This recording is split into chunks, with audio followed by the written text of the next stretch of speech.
Un accueil très sympathique, une vraie attente juste avant cette présidentielle, parce que les décisions qui seront prises par le futur président de la République, l'orientation qu'il donnera à l'économie française par l'intermédiaire d'allègements de charges, de dispositifs permettant aux TPE et aux PME de créer l'emploi, va évidemment avoir une importance considérable sur l'avenir économique de la France. Mais moi, clairement, je veux faire du patriotisme économique.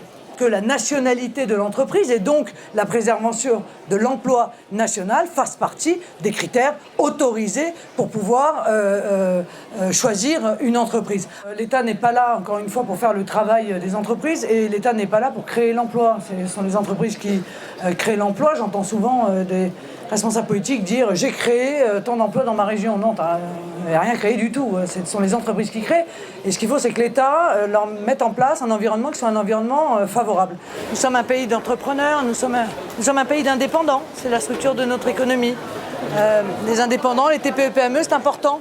C'est ça qui est notre tissu. Nous avons des grands champions, bien sûr, nous avons des grandes multinationales, évidemment, mais l'ultra-majorité des entreprises, ce sont des petites entreprises. Et moi, je vais prioritairement axer ma politique sur les TPE et les PME. Les grands groupes n'ont pas besoin de nous. De manière générale, je suis pour une France indépendante avec des indépendants.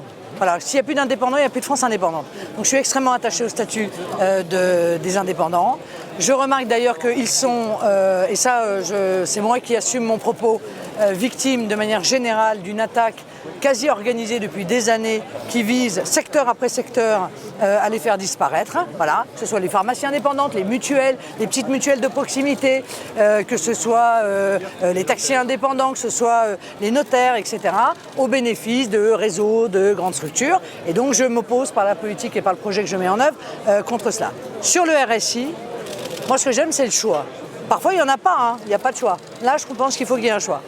Soit ils vont pouvoir s'affilier au régime général s'ils le souhaitent, soit, et je pense que ce sera l'immense majorité, ils souhaiteront rester indépendants. Et à ce moment-là, moi je veux une refonte absolument totale du RSI et fonder le nouveau système sur l'autodéclaration trimestrielle des revenus. Leur donner cette souplesse-là m'apparaît être un élément absolument essentiel. Ça n'empêchera pas qu'il faudra quand même regarder qu'est-ce qui justifie le chaos absolument total qui a été celui du RSI depuis sa création et qui a entraîné des défaillances d'entreprises qu'on ne veut même pas chiffrer tellement on a honte que ce soit quelque part les défaillances de l'État qui en soient responsables. Moi je crois beaucoup au guichet unique pour les TPE-PME. Je sais qu'il y a un blocage du côté de l'Union européenne, donc je me moque absolument totalement et que je ferai sauter. Donc social, fiscal, administratif, il faut que ce guichet unique il soit dédié et qu'il va faciliter obligatoirement beaucoup le travail des entreprises. J'ai suggéré aussi la généralisation du titre emploi entreprise, c'est-à-dire l'équivalent du chèque emploi-service. Moi, je considère que ça n'est pas à l'entreprise, ça n'est pas sur l'entreprise que doit peser ce poids administratif.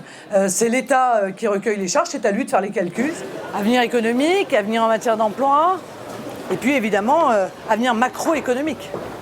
Parce qu'aujourd'hui, beaucoup des mesures que nous voulons mettre en œuvre sont en réalité interdites par l'Union européenne. Il va donc falloir sortir de ce carcan pour pouvoir libérer l'économie française, tout en protégeant les salariés français.